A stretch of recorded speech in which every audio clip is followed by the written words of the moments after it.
भूले और भटके थे हम,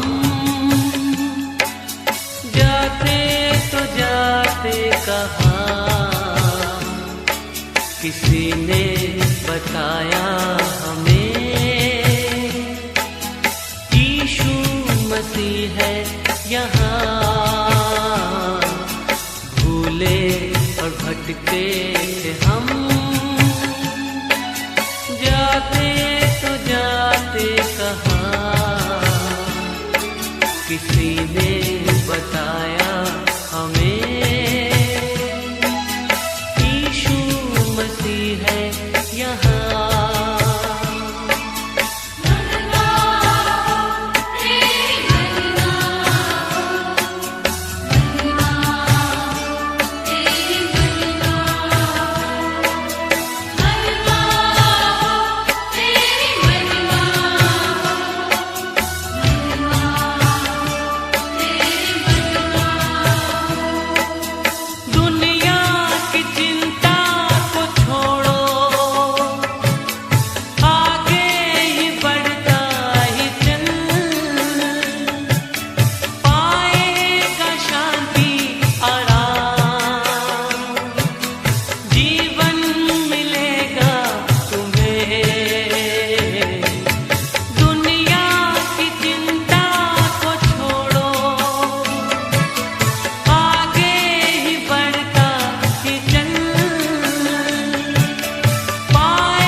बताया हमें यीशु मसीह है यहाँ। भूले और भटके थे हम, जाते तो जाते कहाँ, किसी ने बताया हमें यीशु मसीह है यहाँ।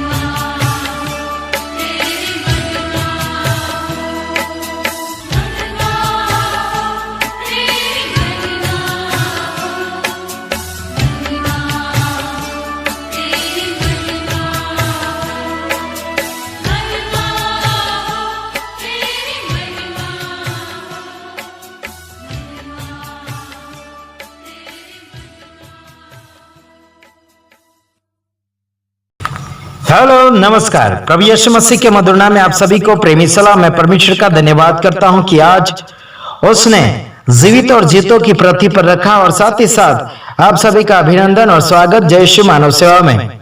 और साथ ही साथ मैं उस परमेश्वर के बारे में बात कर रहा हूं जिसने आपको और मुझे सांसों की धड़कनें दी है। उसने आपको और मुझे जिंदगी दिया है। उसने आपको और मुझे जीने के लिए मौका दिया है, महामारी से बचाया और जीने के लिए अवसर प्रदान किया है। तो परमेश्वर के नाम की महिमा के लिए जिंदा काम करें, दिखावटी काम ना करें, बल्कि जिंदा कार्य करें और जो वचन के अनुसार लिखा गया है उस वचन के अनुसार चलना है। और जो वचन से बाहर चल रहा है वो परमेश्वर के लिए एक आतंकवादी है। क्या है? आतंकवादी। बाइबल के वचनों को हटाकर मनुष्य के नियमों को फिट कर रहा है, उस व्यक्ति को कहा जाता है आतंकवादी। और गुमराह करने वाला लोमड़ी कहा जाए तो भी अच्छी बात है। हाँ जी, ऐसे खराब काम करने वालों को लोमड़ी कहा जाए तो भी ठीक है, अगर कुत्ता भी कहा जाए तो भी ठीक है। मैं आपको सबको यह जताना चाहता हूं, आने वाले समय में 25 दिसंबर आ रहा है, उसमें लोग क्या हलचल मचाने के लिए कोशिश कर रहे हैं और मचा भी रहे हैं, और पैसे कमाने के लिए YouTube के ऊपर अलग अलग प्रकार से डांस शुरू कर दिया है और तैयारी कर रहे हैं। मेरे कहने का मतलब है, क्या प्रभु यीशु मसीह 25 दिसंबर को था, इस दुनिया में पैदा हुआ था या नहीं?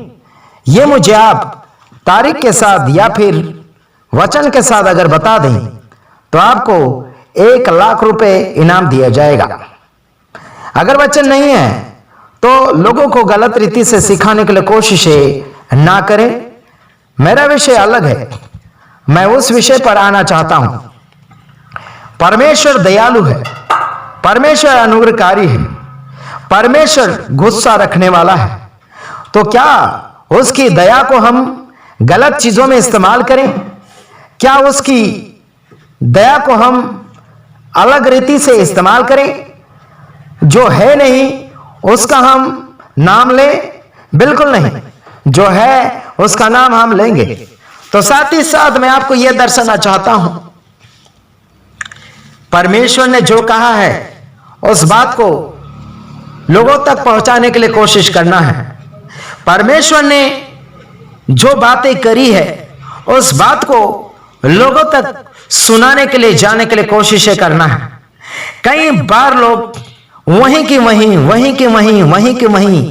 घूम रहे हैं। आगे बढ़ो मेरे यारों, यीशु मसीह चेले बनाने के लिए आपको और मुझे आदेश दिया है। क्या हम चेले बना पा रहे हैं? क्या हम शिष्य तैयार कर रहे हैं? जाति जाति के लोगों को तैयार करने के लिए कहा है। क्या हम जाति जाति के लोगों को तैयार कर रहे हैं प्रभु की महिमा के लिए? यह आपको याद रखना है। मैं आपके लिए पढ़ना चाहूंगा भजन संहिता उसका 86 अध्याय उसका 15 वचन, सॉन्ग 86 और 50। ध्यान दीजिएगा। परंतु प्रभु तू दयालु और अनुग्रहकारी ईश्वर है, तू विलंब से कोप करने वाला और अति करुणामय है।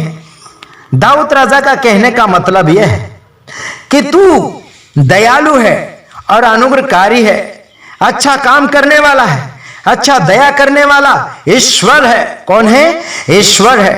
किसी धर्म गुरु का नाम नहीं लिया और ना ही किसी पास्टर सेवक सेविका का नाम लिया, लेकिन ईश्वर अनुग्रहकारी है, वो दयालु है। उस परमेश्वर की स्तुति करो, उस परमेश्वर का धन्यवाद करो, उस परमेश्वर की महिमा करो। हालांकि अलग अलग प्रकार के प्रोग्राम या फिर अलग अलग प्रकार के रीति रिवाजों की महिमा मत करो। मेरे खुदावन की महिमा आपके मुंह से सच्ची और एक प्रूफ के साथ होना चाहिए मेरे यारों। वो परमेश्वर धीरे से गुस्सा करने वाला है, वो परमेश्वर विलंब से कोप करने वाला यानी कि धीरे से क्रोध करने वाला परमेश्वर है। वो अति करुणामय परमेश्वर है। वो दया से बढ़कर भी अति मतलब बहुत ही अच्छा दया करना जानता है। वो उसकी दया को निभाना जानता है, उसके कामों को वो पूरा करना जानता है। क्या परमेश्वर ने आपको और मुझे कहा है उस कार्य को हम पूरी रीति से निभा रहे हैं या नहीं निभा रहे हैं? अगर नहीं निभा रहे तो परमेश्वर के साथ आप दगाबाजी कर रहे हैं। आप परमेश्वर को गलत रीति से लोगों तक पहुंचाने के लिए कोशिशें कर रहे हैं। मेरे यारों, परमेश्वर की पहचान अच्छी रीति से देने के लिए कोशिशें करें। ये रीति रिवाजों में और परंपराओं में प्रभु यीशु मसीह की पहचान नहीं है यारों। परमेश्वर की पहचान बाइबल के वचन के अनुसार होया जाता है या फिर बाइबल के वचन के अनुसार किया जाता है। क्या आप कर पा रहे हैं? वैसे अपने आप को बड़ा बनाने के लिए कोशिश ना करें। अपने आप को महिमामन यानी कि महिमा करने वाला दर्शाने के लिए कोशिश ना करें। सच में अगर परमेश्वर का वचन आपके पास है तो उस वचन को प्रूफ के अनुसार बताने के लिए कोशिश करें। यीशु का लहू क्या करता है? यीशु का लहू हमें सब पापों से शुद्ध करता है। यदि हम अपने पापों को मान ले तो वह हमारे पापों को क्षमा करने और हमें सब अधर्म से शुद्ध करने में विश्वास योग्य और धर्मी है। पहला यूहन्ना 1:9 आप पढ़ सकते हैं मेरे यारों। आप करते क्या हो? पापों को अपने जिंदगी से बाहर निकालकर प्रभु को बताने के लिए कोशिशें करें। मेरे यारों, मेरे भाइयों बहनों, पहला यूहन्ना 1:7 पढ़िए। परमेश्वर तुम्हें आशीषित करना चाहता है।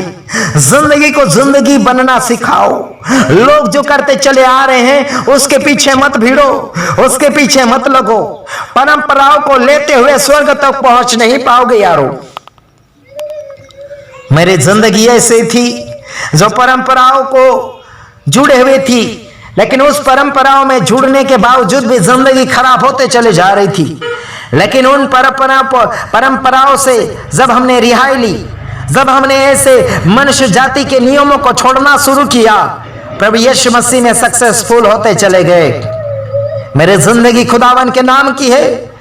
बीते हुए सालों वर्षों में हमारी जिंदगी लोगों के परंपराओं के हिसाब से थी। पास्टर और सेवक सेविका के शिक्षा के अनुसार हम चल रहे थे, लेकिन उसमें कोई मजबूती नहीं होने के कारण हमने पवित्र आत्मा की शिक्षा को पकड़ा, तब जाके हमने सक्सेस महसूस किया। आज मेरे तमाम भारत के हो या फिर विदेशी गोरी चमड़ी वाले और काली चमड़ी वाले हो, मैं आप सबसे प्यार करता हूं। इसके कारण आपको मैं सच्चाई बताना चाहता हूं। मैं आपका दुश्मन नहीं हूं, लेकिन आपका मैं प्रभु में भाई और आपका बेटे के समान हूं। लेकिन आप समझने के लिए कोशिश करें। आप मेरे संदेश के द्वारा जीवन को परिवर्तन करने के लिए कोशिश करें। मेरा संदेश ये बाइबल से होता है। मेरा कहना आप सबके लिए भला होता है, लेकिन आप अपने आप में घमंड करोगे या फिर अपने आप में स्वस्थता पकड़ने के लिए कोशिश करोगे या फिर स्वस्थता के नियम अपने गुरु जैसे लागू करोगे तो आप घाट में चले जाओगे। आप घाटा में रहोगे, आप मौत की घाट में चले जाओगे। आपको बचाने के लिए कोई नहीं तो स्वस्थता आएगी, ना ही कोई गुरु आएगा, ना ही कोई आपका धन दौलत आपका बचा पाएगा। परमेश्वर के वचन सुनने से विश्वास बढ़ता है मेरे यारों। इस वचन को सुनो और विश्वास को बढ़ाओ। आपके हर पापों को वो क्षमा करने के लिए तैयार है, बल्कि आप जानबूझकर पापों में घुसते चले जा रहे हैं। कौन निकालेगा आपको? यीशु मसीह आने वाला है और आप जानबूझकर परंपराओं में घुसते चले जा रहे हैं। प्रभु को परंपराओं में लाकर दूसरों तक पहुंचाने के लिए कोशिश कर रहे हो, कवर लगा रहे हो। कवर मत लगाओ मेरे यारो। प्रभु खुलेआम है। उसको कवर या फिर किसी रीति रिवाजों की जरूरत नहीं संदेश सुनाने के लिए। वो परमेश्वर किसी बाप से नहीं डरता और किसी को डरने नहीं देता। अगर कोई डर रहा है मसीह यीशु को मानते हुए तो आज तक प्रभु यीशु मसीह उसके जीवन में नहीं है। यीशु मसीह अगर जिंदगी में रहता तो डरते नहीं लोग। मेरे यारों, मैं प्रभु में आप सबका भाई आशीष राज कुमार बोल रहा हूं और इस समय आपको ताजा करना चाहता हूं प्रभु में। आगे बढ़िए। आने वाले समय में हम कई पोल खोलने की तैयारी में हैं। ध्यान दीजिएगा, प्रभु का वचन तोड़ने के लिए कोशिश ना करें। जो कोई परमेश्वर के वचन को तोड़ेगा उसको मैं डांटने के लिए तैयार हूं। कोई भी बाप मुझे रोक नहीं सकता। अगर जो रोकता है उसे मैं रोक दूंगा। समझ में आ रहा है? चाहे वो पुलिस वाले हो या सरकार हो, चाहे संस्थापक हो, कोई भी हो, परमेश्वर के वचन को गलत रीति से इस्तेमाल मत करो और गलत रीति से मत सिखाओ। लोग कहते हैं आशीष राजकुमार न्याय करने के लिए आ चुका है। न्याय नहीं कर रहा हूं, तुम लोगों का सुधारा कर रहा हूं जो गड़बड़ी कर चुके हैं। तुम्हें कोई हक नहीं कि परमेश्वर के वचन को गलत रीति से इस्तेमाल करें, और जहां कहीं भी परमेश्वर के वचन को इस्तेमाल करें यह बिल्कुल अलाउड नहीं है और ना ही मैं तुम्हें करने दूंगा। डांट करूं, डांट से तुम्हें मैं सुधारने के लिए कोशिश करूंगा, चाहे वो कोई भी हो, मेरे अड़ोसी पड़ोसी हो या दूर के हो या पास के हो। मैं सब तुमको बोलता हूं, आने वाला 25 दिसंबर किसी बाप का नहीं है। समझ रहे हो? किसी बाप का नहीं है, यह शैतान का है। और सूर्य देवता का जन्मदिन था उस समय, और सूर्य देवता को माना करते थे लोग, और उसी शैतान के नाम से लोग ऐसे परंपराओं को निभाया करते थे। और ये क्रिसमस करने वाले गुंडे और चोरी की हुई तारीख, ये गुंडे, ये जो कैथोलिक रोमन कैथोलिक लोगों ने शुरू किया था, इन गुंडों ने शुरू किया और सारे लोगों में फैला दिया। और जो फैलाने वाले दूसरे गुंडे जो अपने आप को कहते हैं कि हम पवित्र आत्मा में हैं, लेकिन इनके अंदर पवित्र आत्मा नहीं है, जो लोगों की परंपराओं को और लोगों का सिखाया हुआ त्योहार अपनी जिंदगी में लेकर आगे बढ़ने के लिए कोशिश कर रहे हैं। सुधरो और सुधारो, नहीं तो तुम्हारी खैर नहीं। मैं आ चुका हूं आशीष राजकुमार तुम्हारी सबकी पोल खोलने के लिए। मैं किसी बाप से नहीं डरता हूं और मुझे ईसाइयों में गिनना मत, और ना ही मैं तुम्हारा गुलाम हूं और ना ही मैं ईसाइयों का एक गुरु हूं। समझ रहा? मैं किसी का गुरु नहीं, मैं यीशु मसीह का बेटा हूं और यीशु मसीह का ही रहूंगा। किसी धर्म में और किसी पंथ में मुझे रोकने और बांधने के लिए कोशिश मत करना। समझ रहे? पास्टर और सेवक सेविका, रेवरेंड, बिशप, सब तुम लोग सुन लो।